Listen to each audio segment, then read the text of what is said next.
신학교를 졸업할 때 종교개혁 탐사를 다녀온 적이 있습니다. 비텐베르크에서 루터의 95개조 반박문과 존 칼빈이 설교했다던 강단, 또 박해를 피해 숨었던 지하 카타콤, 이 밖에도 야누스와 쯔빙글리, 그 외 여러 종교개혁자들과 관련된 장소까지 학교에서 머리로만 알고 듣던 일들을 실제 눈으로 보고 또한 체험했을 때의 감격은 잊을 수가 없습니다.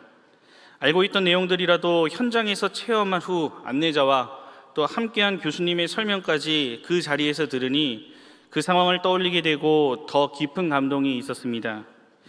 이와 같이 실제 똑같은 상황을 설명한다 해도 그 상황을 체험한 사람과 또한 체험하지 못하고 듣는 것은 내용의 이해나 감정적인 부분에 있어서도 분명히 다른 깊이의 차이가 있을 것입니다.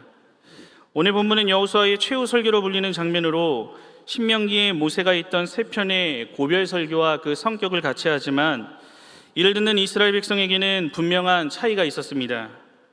이 약속의 땅을 중심으로 영적 싸움을 이어가며 이를 정복하기 전과 후로 그 시기를 나눌 수가 있는데, 이 땅을 정복하기 전 모세의 고별 설교보다 정복한 이후 선포되는 여호수아의 최후 설교는 그 내용이 동일한 것이라 할 수 있는 성격임에도 훨씬 더 힘있고 설득력 있게 이스라엘 백성에게 와닿았을 것입니다.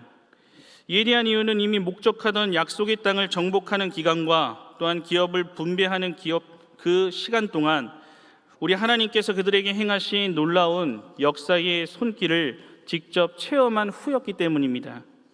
숱한 체험을 직접 보고 들었던 이스라엘 백성을 향해 이제 여호수아는 생을 마감하기 전 마지막 설교를 시작합니다.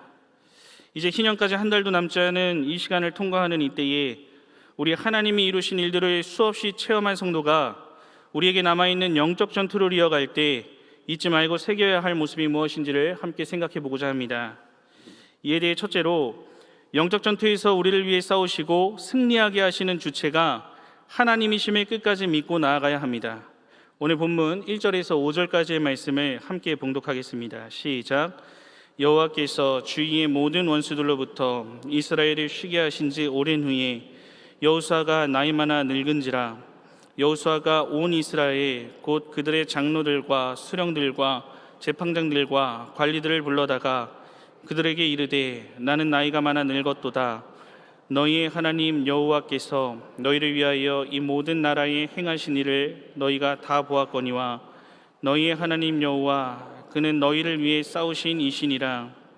보라, 내가 요단에서부터 해 지는 쪽 대해까지의 남아있는 나라들과 이미 멸한 모든 나라를 내가 너희를 위하여 제비 뽑아 너희의 지파에게 기업이 되게 하였느니라. 너희의 하나님 여호와 그가 너희 앞에서 그들을 쫓아내사 너희 목전에서 그들을 떠나게 하시리니 너희의 하나님 여호와께서 너희에게 말씀하신 대로 너희가 그 땅을 차지할 것이라. 아멘.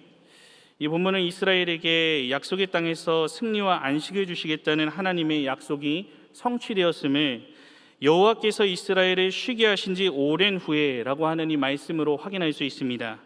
즉 이방 민족과 정복 전쟁을 끝내고 이제 지파별로 땅 분배까지 완료된 상황에서 이제 나이가 많아 늙게 된 여호수아는 온 이스라엘의 장로들과 수령들과 재판장들과 관리들을 불러 마지막 말을 전하고자 합니다. 이들은 이스라엘 공동체 안에서 여러 역할을 감당한 직분자들이었습니다. 먼저 장로는 늙다는 의미가 있는데, 이 혈연적인 관계로 형성된 이스라엘 사회에서 장로는 주로 연장자에서 선출되었고 신앙의 모범을 이루는 사람들이었습니다. 이 밖에 수령 또 재판장, 관리들은 그 역할이 분명하게 분리된 것이 아니라 어느 정도 중첩되기도 했는데 어찌됐든 모두 이스라엘 공동체를 섬기는 사람들이었습니다. 이들을 향하여 여호수아는 너희의 하나님 여호와께서 너희를 위하여 이 모든 나라에 행하신 일을 너희가 보았거니와 라고 말하며 오늘의 안식과 쉼이 있기까지 행하신 하나님의 역사를 언급합니다.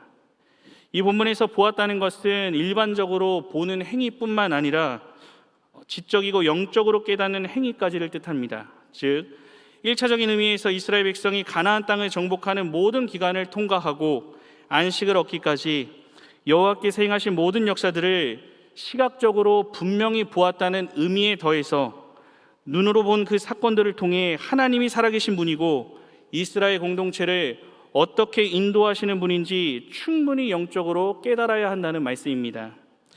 이에 더 나아가 이 말씀을 듣는 이스라엘 백성은 역사의 그 어느 시대보다 하나님이 행하신 놀라운 일들에 대해 많은 체험을 가진 세대였기에 그 하나님을 더욱 가까이 하고 절대 떠나서는 안 된다는 의미까지 내포합니다. 이어지는 4절은 정복 전쟁을 통해 이미 멸한 모든 나라와 함께 남아있는 나라가 있다는 사실을 언급합니다. 이 당시 주변 국가들의 이 조직은 모두 와해되었지만 완전히 진멸되지 않은 상태에서 여기저기 흩어져 생존한 자들이 있었습니다. 이 남겨진 자들을 완전히 제거하는 전쟁은 이 기업을 분배받은 각 지파에게 맡겨졌습니다. 이러한 상황을 두고 4절 하반절에 내가 너희를 위하여 제비 뽑아 너희의 지파에게 기업이 되게 하였느니라 하고 말하면서 남겨진 이방인들을 전혀 두려워하거나 겁낼 필요가 없음을 선포합니다. 이에 대한 더욱 구체적인 이유를 5절에서 확인할 수가 있는데 너희의 하나님 여호와가 이스라엘 앞에서 이방인들을 쫓아내시고 떠나게 하실 것이었기 때문입니다. 앞서 너희의 지파에게 기업이 되게 하였느니라는 그 주체가 너희의 하나님 여호와임을 분명히 선포합니다. 또 떠나게 하셨다는 것과 또 차지할 것이라에 사용된 단어의 기본형은 동일한 단어가 사용되어서 하나의 단어가 약속의 땅을 획득하는 과정과 결과를 모두 함축하여 표현합니다. 무엇보다 이 단어에 대한 주어를 하나님과 이스라엘로 분리하여 표현함으로써 남은 땅을 정복하는 영적 전쟁에 드러난 신적 측면과 인간적 측면을 포괄적으로 조명합니다. 즉 이스라엘 백성들은 겉으로 드러난 그 전쟁의 주체로서 보이지만 하나님이야말로 이 전쟁의 실제적 주체이심을 이러한 표현을 통하여서도 효과적으로 나타내고 있는 것입니다. 이런 측면에서 이스라엘이 싸웠던 전쟁 또한 앞으로 지속하여 싸워야 할 남은 정복 전쟁은 일반 세속사에서 이루어지는 전쟁과는 엄격히 구별되는 것임을 알게 합니다. 이 세상의 전쟁은 이 전쟁의 인원, 허를 찌르는 전법과 압도적인 무기 등을 통해 이 전쟁의 승패가 나눠진다고 말하지만 이스라엘이 싸우는 영적 전쟁은 하나님의 절대 주권의 배경 아래 하나님이 주신 일들을 이루어 나가는 거룩한 전쟁이기 때문입니다. 여호수아는 수많은 전쟁을 통해 경험했던 하나님이 함께 하시는 전쟁은 반드시 승리한다라고 하는 영적 전쟁의 원리를 이스라엘 백성에게 주지시키며 그의 죽음 뒤에도 이어질 이방 족속과의 남은 전쟁에서도 그 주체가 누구신지를 분명히 깨닫고 싸워갈 것을 권면하고 있는 것입니다. 히말라야 동부 네팔 근처에 사는 티베트 계통의 주민을 가리켜서 셰르파라고 부릅니다. 이 히말라야 정상까지 도달하는 사람들이 있다면 이 셰르파의 도움은 절대적이라고 합니다. 이 셰르파는 정상에 이르는 루트를 누구보다 잘 알고 있기에 등산객들보다 앞서 길을 열고 안내합니다. 어느 지점에 위험이 있고 어디서 캠프를 설치해야 하는지 모든 정보를 가지고 있습니다. 이 히말라야 정상이라는 목적지를 향해 가는 일은 죽음까지 이를 수 있는 위험한 일이지만 앞서 움직일 뿐만 아니라 짐까지 함께 지고 올라간다고 합니다. 이와 같이 어떤 목적을 가지고 일을 해나갈 때 나와 함께 할 뿐만 아니라 나보다 앞서 도움을 주고 나의 필요를 채워주는 조력자가 있다면 든든할 것이지만 어떤 모양의 조력다든지 이 땅의 인간으로서의 조력은 다 한계가 있습니다. 이 셰르파 역시 사고를 당하기도 하고 잘못된 정보를 줄 수 있습니다. 이 외에도 아무리 가까운 사이라도 인간 조력자는 평생을 함께 할 수 없고 또한 저마다 인간적인 한계가 실제합니다. 이것과는 다르게 오늘날 약속의 땅을 향해 신앙의 걸음을 걸어가는 영적 이스라엘 백성인 저와 여러분에게는 어떤 상황에서도 모든 것을 주관하시며 무한한 능력으로 도우시고 앞서 싸워주심으로 언제나 승리하게 하시는 분이 있으신데 우리를 택하시고 사명 주시고 인도하시는 여호와 하나님이십니다. 이스라엘 공동체가 행진하는 영적 전투 속에 언제나 함께 하신 하나님께서 오늘날 성도들의 모임인 교회 공동체에 맡겨주신 영적 전투에서도 동일하게 역사하십니다. 우리가 경영의 50년의 희년을 기쁨으로 맞이할 수 있는 것은 여호와께서 우리와 함께 하시고 우리보다 앞서 싸우심으로 이룬 승리의 여정이 있었기 때문입니다. 하나님께서는 창세전부터 구원하시기로 작정한 영적 이스라엘 백성들을 이 경영의 방주로 불러주시고 또 세우신 지도자를 중심으로 선포되는 하나님의 말씀에 하나 되어 영적 전투를 치르며 나가게 하셨습니다. 한순간도 쉬지 않고 약속하신 땅을 바라보며 달려가게 하셨고 위대한 구속사 완성을 위한 여러 모양의 사명을 주시고 힘써 감당하게 하셨습니다. 이 여의도에서 강사선전으로 이동하던 때에 IMF의 경제난으로 어려움이 있었지만 성도들은 한마음 한뜻으로 나아가 하나님의 큰 뜻을 이루어 나갔습니다. 마음 아팠던 시간들을 통과할 때면 성도들은 더욱 말씀 앞에 하나 되었고 뜨겁게 기도함으로써 이 교회 사랑에 대한 마음을 더욱 견고하게 하도록 하셨습니다.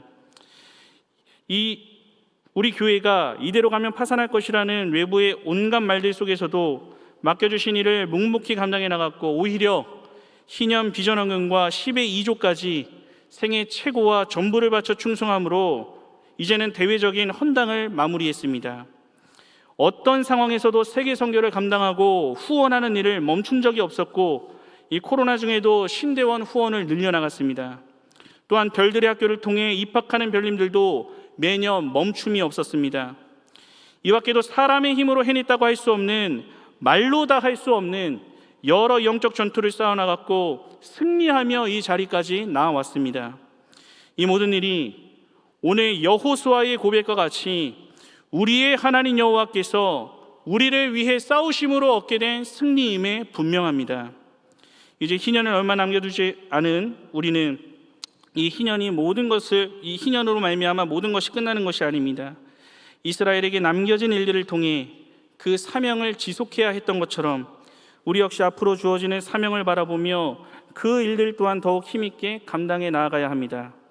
잊지 말아야 할 사실은 우리가 이 일을 감당할 때 이전에 함께 하셨던 하나님이 앞으로도 동일하게 우리와 함께 하시며 남아있는 일들 또한 승리로 인도하실 것입니다. 이를 위해 50년 이상의 인생을 살며 누구보다 많은 일들을 체험한 권사회 회원들은 이전에 베푸신 그 은혜를 잊지 않고 남아있는 영적 전투를 이전과 같이 동일한 모습으로 치러 나가야 합니다. 무엇보다 경영의 권사님들은 여호수아가 나이 많아 늙었을 때에 하나님의 함께 하신 역사를 체험한 자로서 그 일을 남겨진 이스라엘 백성에게 들려주었던 것처럼 오늘 여러분이 체험한 승리의 주체이신 하나님을 여러분과 자녀 그리고 주변에 대대손손 힘써 증거해 나가야 합니다. 이렇게 될 때 이전뿐만 아니라 다음 세대와 우리 주님 오실 그날까지 우리 경향을 중심으로 하나님이 이스라엘 백성에게 행하신 모습대로 너희의 하나님 여호와가 우리를 위하여 싸우시고 그 땅을 차지하게 하시는 승리의 소식만이 울려 퍼지게 될 것입니다. 어떤 상황에서도 하나님이 우리를 위해 싸우심을 확신하며 맡겨주신 영적 전투를 담대하게 싸워나가 끝내 그 땅을 차지하게 하시는 하나님의 놀라운 은혜를 더욱 충만히 체험하며 나아가는 모든 성도님들이 되시기를 간절히 바랍니다. 이어서 둘째로 영적 전투에서 만나는 세상의 우상을 가까이 하는 것이 아닌 하나님을 사랑하고 그의 말씀에 가까이 하며 나아가야 합니다. 오늘 본문 6절에서 13절까지의 말씀을 함께 봉독하겠습니다. 시작. 그러므로 너희는 크게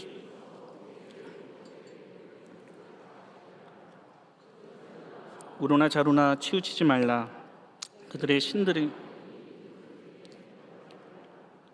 신들의 이름을 부르지 말라. 그것들을 가리켜 맹세하지 말라.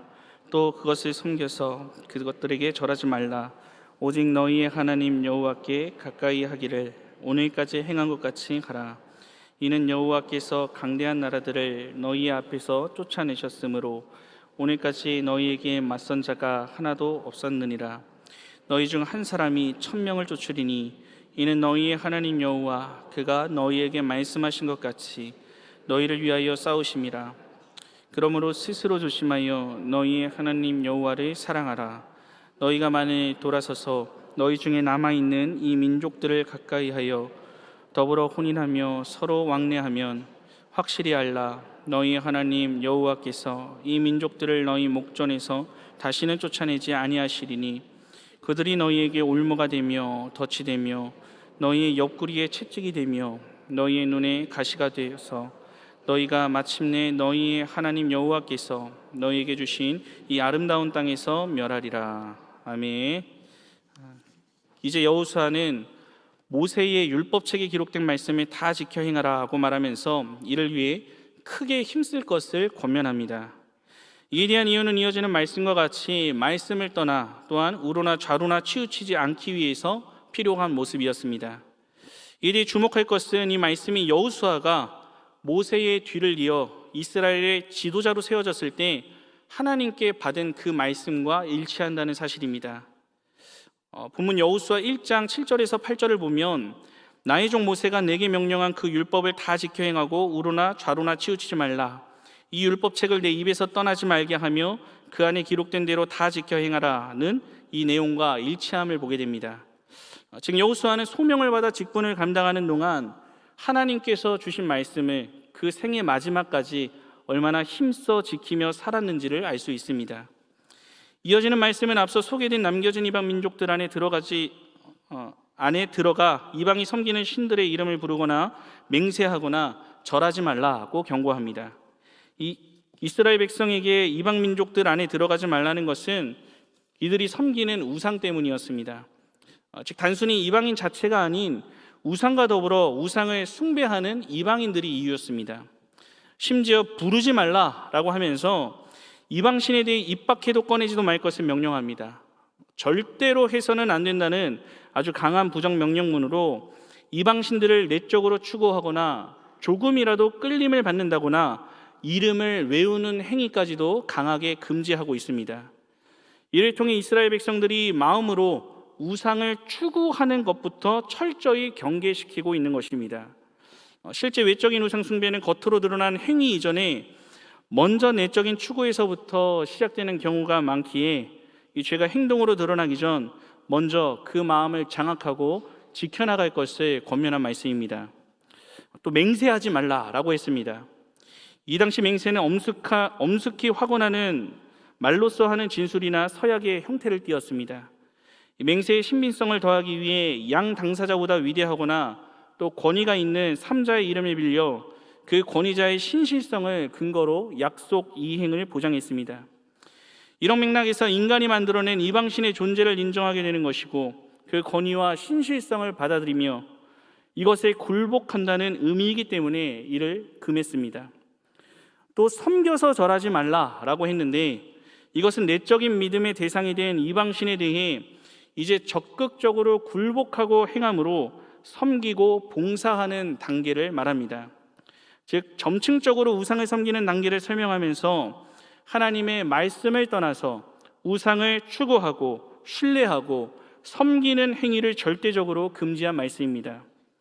이런 우려 속에 이스라엘이 마땅히 나타내야 할 모습은 무엇이겠습니까? 오늘 8절의 말씀과 같이 오늘까지 행한 것 같이 오직 너희의 하나님 여호와께 가까이 하는 신앙 상태를 끝까지 유지한 모습이었습니다. 이에 더 나아가 11절은 스스로 조심하여 너희의 하나님 여호와를 사랑하라 라고 말하면서 이스라엘이 하나님 앞에 행하는 신앙의 태도에 있어서 매우 심오하고 본질적인 측면까지 함께 제시합니다. 오늘 본문에서 스스로 하라는 것은 내가 자발적으로 하나님을 사랑하라는 의미보다는 마음을 다해서 진정으로 사랑하라는 의미를 담고 있습니다. 이는 신앙 태도에 있어 본질적인 측면을 언급한 것으로 영적으로 깊이 교제하고 하나님의 말씀을 마음의 중심에 둠으로 얻어지는 전인격적인 연합을 의미합니다. 이렇게 될 때 우리 하나님께서는 9절과 10절의 말씀과 같이 이어질 영적 전쟁들 앞에 강대한 나라들을 쫓아내시고 맞설 자가 하나도 없게 하실 것이며 여호와 하나님의 능력으로 한 사람이 1000명을 이기는 놀라운 일들을 약속하십니다. 무엇보다 10절에서 쫓으리니 라는 말은 미완료형이 사용되어 앞으로 치러야 할 전쟁에서도 승리할 것이라는 사실을 알게 합니다. 심지어 인간의 불완전한 힘으로 겨우 이기는 승리가 아니고 하나님의 무한한 능력과 또한 전능하심으로 절대적인 우세와 완벽한 쟁취가 보장되는 승리를 허락하십니다. 이와 반대로 여호와를 그 마음에 두고 진정으로 사랑하지 않고 이방 우상을 마음에 두고 살아간다면 12절과 13절의 말씀과 같이 그 대적을 쫓아내지 않으시고 올무와 옆구리의 채찍과 눈의 가시가 되어 승리하지 못함을, 패배함을 함께 경고합니다. 즉 우상을 마음에 가까이 둘 때와 하나님의 말씀을 가까이 둘 때 분명한 대조를 보여줌으로써 이스라엘이 무엇에 가까이 하고 마음의 중심에 두느냐가 승리와 패배를 결정짓는 매우 중요한 신앙의 본질임을 설명합니다. 누군가를 사랑하게 될 때 일반적으로 그 사람에 대한 강한 감정으로 인하여서 상대방으로 그 마음을 채우게 됩니다. 상대방이 내 삶에서 중요한 부분을 어느 순간 차지하게 되어 있고 그 생각과 감정에 집중하게 됩니다. 또 상대방의 말과 행동을 더 주의 깊게 관찰하게 되고 상대방의 말에 더 큰 이해와 관심을 갖게 됩니다. 이를 통해 그 관계를 향상시키고 서로 간에 더 나은 이해와 연결을 형성해 줍니다. 이렇게 내 마음이 무언가로 차 있다는 것은 사람과의 관계뿐만 아니라 삶의 가치관, 이 밖에 여러 부분에도 동일하게 적용됩니다. 인간의 마음은 진공 상태로 놓여 있지 않고 무언가로 채워져 있기 때문입니다. 이런 의미에서 볼 때 여러분의 마음은 지금 무엇으로 채워져 있고 무엇에 집중하며 살고 있으십니까? 외적으로 나타나는 모습은 신자로 살며 직분까지 받아 열심히 있는 것 같지만 마음속에서는 세상의 우상들이 가득 차 있지는 않은지, 혹 하나님과 세상을 겸하여 섬기고 있지는 않은지 스스로 돌아봐야 합니다. 물론 여기서 말하는 우상은 어느 신상 앞에 절하거나 또한 토속신앙의 미신적인 행위들만 말하는 것이 아닙니다. 하나님보다 더 사랑하고 목적이 되어 있는 모든 것을 의미합니다. 하나님에 가까이 하지 않고 멀리하게 하는 그것이 우리의 우상이 되는 것입니다. 또 하나님에 가까이 하지 않을 때 그 마음에 세상적인 것들이 자연스럽게 틈타게 됩니다. 이 정도는 괜찮겠지 하고 생각했던 작은 마음들이 점점 올무가 되어 하나님으로부터 더 멀어지게 만듭니다. 이 세상적 가치관들이 나의 마음의 주인이 되어가고 이 세상에서 하나님을 더 잘 섬기기 위한 수단으로 주신 것들이 내 마음을 차지합니다. 오늘 말씀과 같이 부르고 맹세하고 절하며 섬기게 되는 것입니다. 이렇게 될 때 우리가 교회를 통해 받은 사명 또한 희미해질 것이고 영적 전투에 승리하지 못할 뿐만 아니라 이것이 올무가 되고 덫이 되고 가시가 되는 신자답지 못한 힘없는 불행한 인생을 살게 되는 것입니다. 이를 알 때 신자로서 영적 전투를 승리하며 나아가기 원하는 우리는 무엇을 가까이 해야 할지 알 수 있습니다. 내 마음의 중심에 세상의 여러 우상을 버리고 하나님으로 채워야 합니다. 이를 위해 온 마음을 다해 하나님의 진정으로 사랑함으로 영적으로 더욱 깊이 교제하고 선포되는 하나님의 말씀을 항상 내 마음의 중심에 두어야 합니다. 이 일을 위해 여호수아의 외침과 같이 크게 힘쓰므로 말씀을 내 마음의 중심에 확고히 두고 우로나 좌로나 치우치지 말아야 합니다. 여호수아가 소명을 받아 직분을 감당하는 동안 하나님께서 주신 말씀을 평생에 잊지 않고 살았던 것과 같이 오늘 강단에서 선포되는 하나님의 말씀의 마음이 새기고 그 말씀으로 여러분의 마음을 충만히 채워야 하는 것입니다. 말씀을 통해 주신 사명이 내 삶의 중심에 자리 잡고 목적이 되며 그 외의 모든 것은 수단이 되어 살아가야 합니다. 이것이 바로 여호와를 사랑하라는 하나님의 말씀에 반응한 신자의 합당한 모습입니다. 무엇보다 이렇게 살아갈 때 우리 앞에 놓여있는 남아있는 영적 전투 앞에서도 하나님은 승리를 약속하십니다. 즉 희년 이후에도 더욱 본격적으로 감당해야 할 예수 세계화 운동과 세계 선교와 신학교와 별들의 학교 운동을 중심으로 영적 전투를 싸워나가야 할 우리들에게 능력을 공급하여 주시고 한 사람이 1000명을 이기는 일당천의 용맹한 영적 군사로 우리를 사용하실 것입니다. 오늘까지 행한 것 같이 여러분의 마음을 세상의 우상들로 채우고 이것을 가까이 두고 그것을 목적하며 살아가는 것이 아닌 언제나 하나님의 말씀을 가까이 두고 마음에 채워 살아감으로 하나님이 사용하시는 일당천의 용사로서 쓰임받기에 부족함이 없는 성도님들이 되시기를 간절히 바랍니다. 오늘 함께 하시는 성도님들과 헌신하시는 권사의 회원 여러분, 앞서 말씀드렸듯이 말로만 듣는 것이 아니라 무언가 눈으로 직접 보고 몸으로 체험한 일들은 더 깊은 감동이 있습니다. 그 감동이 클수록 우리의 반응은 어떻겠습니까? 나 혼자 알고 있기 아까워서 내 주변에 가까운 사람들로부터 혹은 기회가 나는 대로 그 사실을 전하고 싶어 합니다.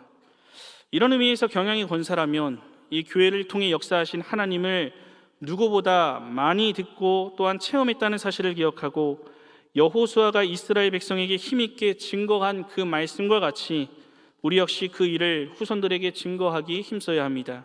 어떤 내용입니까? 50년의 경향의 역사를 통해 이루어진 모든 그 일들이 여호와 하나님께서 앞서 싸워주심으로 승리하게 하셨다는 사실입니다. 또 세상의 사상과 세속적인 가치관에 목적하며 마음에 우상을 두지 않고 항상 말씀에 가까이 하고 마음의 중심에 둠으로 살아가는 일당천의 성도들을 사용하심으로 이루신 승리라는 사실입니다. 이후에 앞으로도 우리에게 맡겨진 영적 전투를 치르며 나아가실 때에 하나님이 나보다 앞서 싸우시고 함께 한다는 사실을 잊지 마시고 좌우로 치우치지 않고 하나님의 말씀을 중심으로 힘써 나아가 남아있는 영적 전투 또한 오직 승리의 기가를 부르며 나아가는 모든 교양의 성도님들과 오늘 헌신하는 모든 권사의 회원들이 되시기를 우리 주님의 이름으로 간절히 축원합니다.